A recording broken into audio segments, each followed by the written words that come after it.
তার এক নম্বর যেটা, সেটা হলো এই যে বৃহত্তর রংপুর, বৃহত্তর দিনাজপুরের মানুষেরা বনকে জমি দেয় না। জমির কথা যদি উঠে তাহলে একবারে আগুন হয়ে যায়, বলে বের হয়ে যা, বের হয়ে যাতে, কেন এসেছিস, কিসের জমি? যখন আমি বলেছি যে তোমার দাদা 15 শতক জমি রেখে গেছে, তোমার বাপ নিবে 10 শতক আর তোমার ফুফু নিবে 5 শতক, তোমার বাপ সকালে নিবে আর তোমার ফুফু বিকেলে নিবে, এটা প্রমাণ করো দেখি। তখন বলছে জি না, একসাথে নিবে।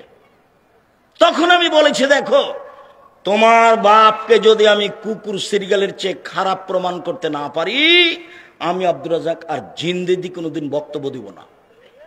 সেটা আমি বলিনি, আল্লাহ তাআলা বলছেন বুঝেও বুঝে না, ওরা অন্তর আছে বুঝে না, বুঝা দরকার।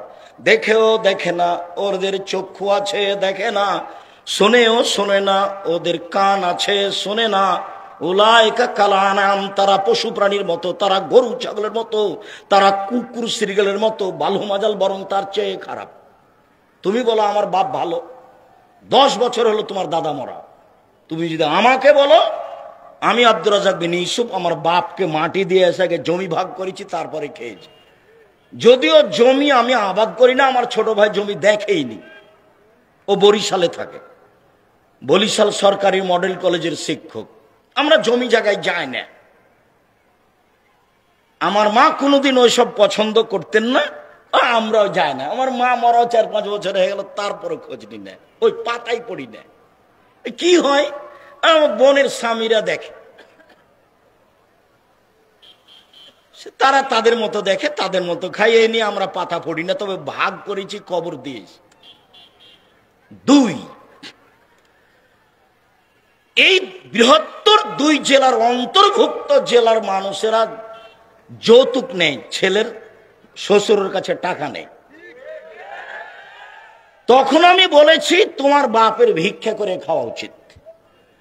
তো গ্রামে যদি তোমার বাপকে ভিক্ষা না দেয়, তো তুমি আর তোমার বাপ চলে যাবা এই যে মহিমাগঞ্জ ট্রেন স্টেশনে ভিক্ষা চাইবা, অপরিচিত মানুষ পাবা, ভিক্ষা দিবে। শ্বশুরের কাছে টাকা নিয়েছো কেন? ভিক্ষা করা টাকা দিয়ে চাউল কিনে ভাত খেয়ে ইবাদত কবুল হবে। ভিক্ষা করা টাকা দিয়ে চাউল কিনে ভাত খেয়ে ইবাদত কবুল হবে। ভিক্ষা করা টাকা দিয়ে চাউল কিনে ভাত খেয়ে ইবাদত কবুল হবে। যৌতুকের টাকা দিয়ে চাউল কিনে ভাত খেয়ে ইবাদত কবুল হবে না, এ টাকা হারাম। এই যে আমি বললাম, দেখি কিয়ামত পর্যন্ত সময় থাকলো কোন মায়ের বেটা এভাবে উল্টে ধরতে পারে।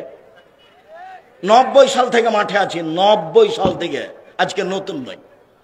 আর এই কথাই বলে আসছে 90 সাল থেকে।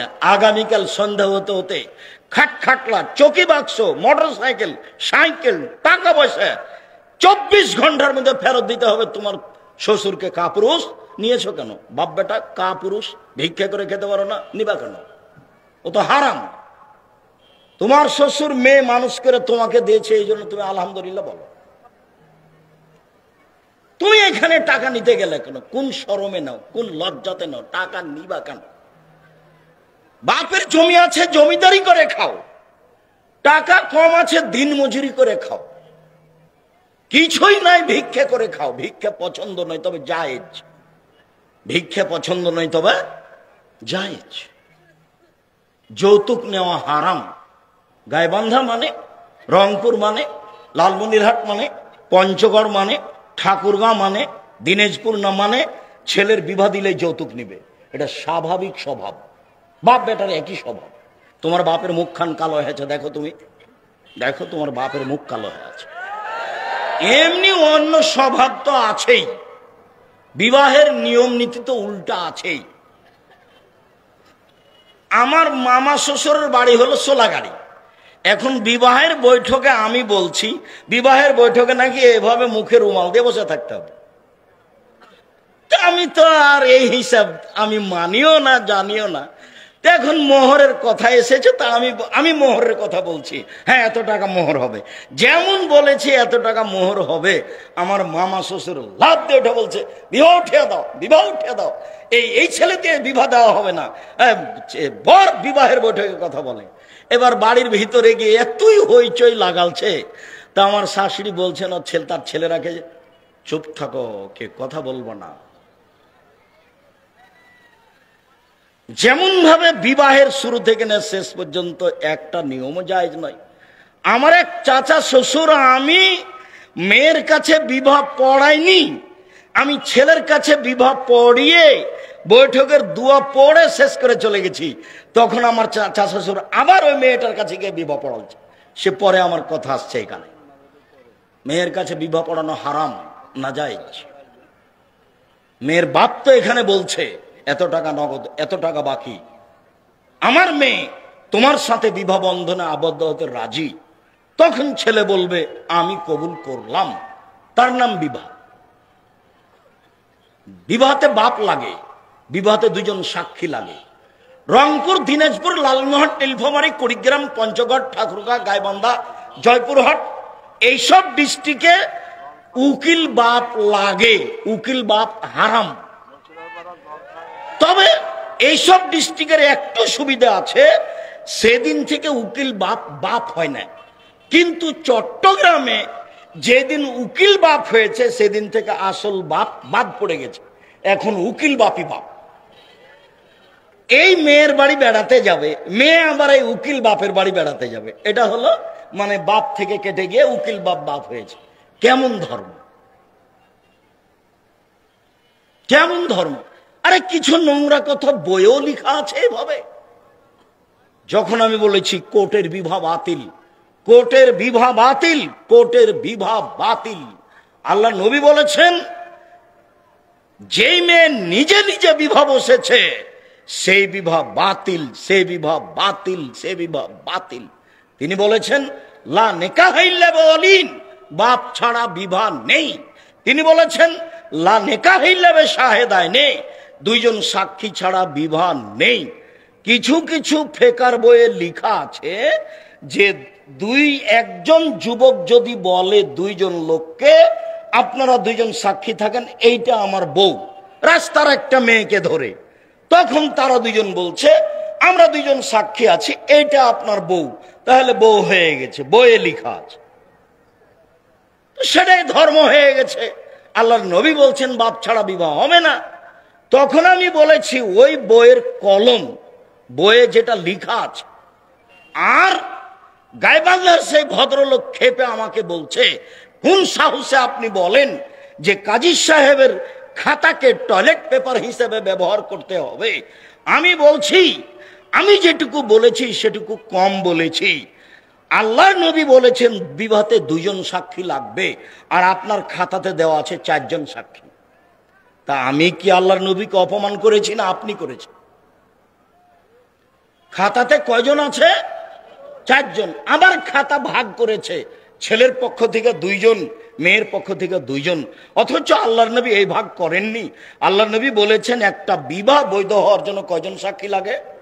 2 জন। পক্ষ হিসাবে নেই, 2 জন সাক্ষী লাগবে বিবাহ বৈধ হওয়ার জন্য, এই কথা আল্লাহর নবী বললেন। তখন আমি বলেছি জনাব আপনার খাতাটা আমার কাছে পুঁথির গানের মতো, ওই বইয়ের মতো যেই বইয়ে লেখা আছে হেডলাইন। হেডলাইন কি আছে? অবিবাহিত ছেলেমেয়ের পড়া নিষেধ। তো যে দেখে সেই পড়ে, যে দেখে সেই পড়ে, যে দেখে সেই পড়ে। কি রে, কি লেখা আছে এখানে? তো আমিও পড়েছি, তখন আমার বিবাহ হয়েছে, বিবাহের পরে আমি পড়েছি। এখন হেডলাইনের পরে লেখা আছে ভরা পেটে স্ত্রী মিলন হলে ছেলে ভ্যাংচা হয়, সফরের পূর্বে স্ত্রী মিলন হলে ছেলে টেরা হয়, চন্দ্র সূর্য গ্রহণের সময় স্ত্রী মিলন হলে ছেলে কানা হয়। আমি বললাম আপনারা এই সম্পূর্ণ কথা কোরআন মাজিদের সরাসরি বিপরীত। যারা বই পড়ে তাদের সংশোধন করে লিখতে হবে। আল্লাহ বলছেন নিসাউকুম হারসুল্লাকুম ফাতু হারসাকুম আন্না শেতুম, পৃথিবীর মানুষ তোমাদের স্ত্রী তোমাদের জমি, পৃথিবীর মানুষ তোমাদের স্ত্রী তোমাদের ক্ষেত। তোমরা তোমাদের জমিতে আসো, তোমরা তোমাদের খেতে আসো, তোমাদের ইচ্ছা মতো, সকালেই কি বিকেলেই কি, ভরা পেটেই কি, সফরের পূর্বেই কি, চন্দ্রগ্রহণ লাগলেই কি আর না লাগলেই কি, তো আল্লাহ বলছে। তখন বলেছি আপনার খাতা এই বই আর ওই হুজুরের বক্তব্য পুথির গানের মতো। পুথির গান মানে 6 মাসের রাস্তা মর্দ 6 দিনে গেল, ঘোড়ায় চড়িয়ে মর্দ হাঁটিয়া চলিল। 6 মাসের রাস্তা মর্দ 6 দিনে গেল, ঘোড়ায় চড়িয়া মর্দ হাঁটিয়া চলিল। ঘোড়ায় চড়ে কি করে গেল? হেঁটে গেল, পুথির বইয়ের মতো। ফাতেমা কান্দিয়া কয়, আজ বুঝি হুসাইন কারবালাতে শহীদ হয়। ফাতেমা কান্দিয়া কয়, আজ বুঝি হুসাইন কারবালাতে শহীদ হয়। যেদিন হুসাইন শহীদ হন ইরাকের মাটিতে, কারবালার মাঠে, তার 49 বছর আগে ফাতেমা মারা গেছে। কতদিন আগে? 49 বছর আগে। তো এই কথাটা ফাতেমা বলবেন কি করে? এটা ধর্ম? ওমর রাদিয়াল্লাহু তাআলা আনহু যদি আজকে বেঁচে থাকতেন তাহলে এই দেশের 1999 জন বক্তার আজীবন জেল হতো। আজ যদি উনি বেঁচে থাকতেন তাহলে 1999 জন বক্তার আজীবন জেল হতো, যারা কেউ বের হতে পারত না। ধর্ম এরকম নয়। আপনি আর আমি যেভাবে বুঝেছি ধর্ম এরকম নয়। ধর্ম একজনের কথা দিয়ে চলে, যার নাম মুহাম্মদ সাল্লাল্লাহু আলাইহি সাল্লাম।